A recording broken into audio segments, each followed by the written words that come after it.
sad news continues this week for rock fans. Garth Hudson, the last surviving member of the band, has passed away at the age of 87.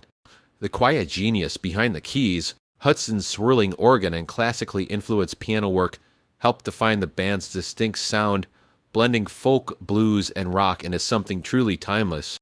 From the eerie intro of Chest Fever to the soulful undercurrents of The Weight and The Night They Drove Old Dixie Down, his playing was the glue that held the group's rich, layered music together. Hudson was more than just a sideman. He was the band's secret weapon. Originally hired under the guise of a music teacher to ease his parents' concerns about playing in a rock band, he brought a deep musical knowledge that elevated their sound beyond standard bar band fare. That skill was on full display in the Last Waltz, the legendary 1976 farewell concert that saw the band take the stage one final time.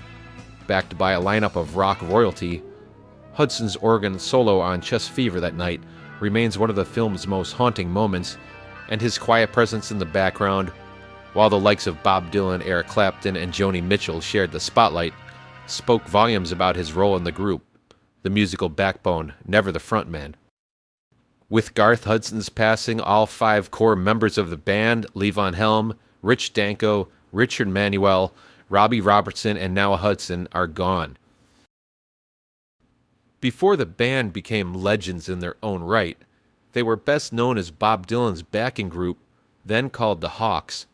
It was during Dylan's transition to electric music in the mid-60s that Hudson's organ became a defining element of their sound, adding a ghostly richness to Dylan's raw, amplified folk. About a year ago, I saw him here in Sheffield at the City Hall, and I thought he was magnificent. And, I thought he just couldn't improve if he tried. Then the next thing that happened was he went really commercial with this backing group, and I didn't like that very much.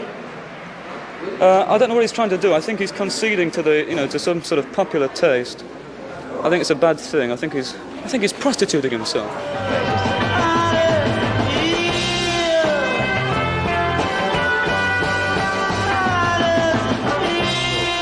After a grueling world tour that saw Dylan booed by folk purists, the group retreated to a pink house in Woodstock, New York, where they recorded what became the Basement Tapes.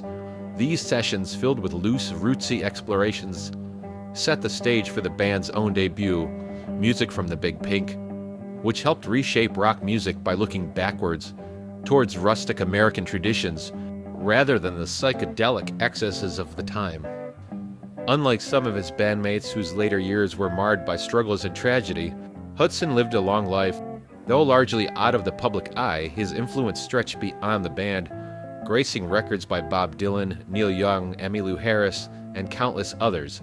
His love of music never faded, even as he quietly withdrew from the mainstream spotlight.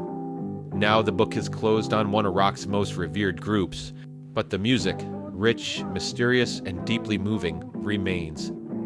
Garth Hudson may have left the stage, but his notes are still hanging in the air, swirling like the echoes of the Last Waltz, forever haunting and beautiful. Rest in peace, Garth Hudson.